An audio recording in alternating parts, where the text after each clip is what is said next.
తాను ప్రేమించిన వ్యక్తి మరో మహిళను పెళ్లి చేసుకున్నాడని అతని భార్యకు మాజీ ప్రియురాలు వైరస్ ఇంజెక్షన్ ఇచ్చిన ఘటన కర్నూలు నగరంలో కలకలం రేపింది. కర్నూలుకు చెందిన ఓ వైద్యుడు, ఆదోనికి చెందిన యువతి కొన్నేళ్లుగా ప్రేమికులుగా ఉండి ఆ తర్వాత విడిపోయారు. ఈ క్రమంలో వైద్యుడు మరో మహిళా డాక్టర్ను పెళ్లి చేసుకున్నారు. ఆమె కర్నూలు వైద్య కళాశాలలో అసిస్టెంట్ ప్రొఫెసర్గా విధులు నిర్వహిస్తుండగా, భర్త కర్నూలులోని ఓ ప్రైవేటు ఆసుపత్రిలో పనిచేస్తున్నారు. ఈ క్రమంలో తాను ప్రేమించిన వ్యక్తి మరో మహిళను పెళ్లి చేసుకోవడాన్ని జీర్ణించుకోలేక వారి ఇద్దరినీ విడదీయాలని మాజీ ప్రియురాలు కుట్ర పన్నింది.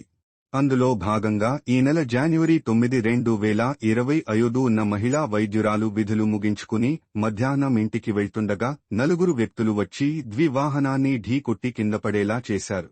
కింద పడిన ఆమెకు సహాయం చేస్తున్నట్టు నటించి ఆమెకు HIV ఇంజెక్షన్ ఇచ్చారు.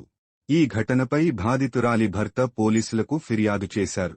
కేసు నమోదు చేసుకున్న దర్యాప్తు చేపట్టారు. ఘటనా స్థలం వద్ద సీసీ కెమెరాల సాయంతో నిందితులను గుర్తించి అరెస్టు చేశారు. ఈ కేసులో మాజీ ప్రియురాలితో పాటు నలుగురిని అరెస్టు చేసి రిమాండ్కు తరలించారు.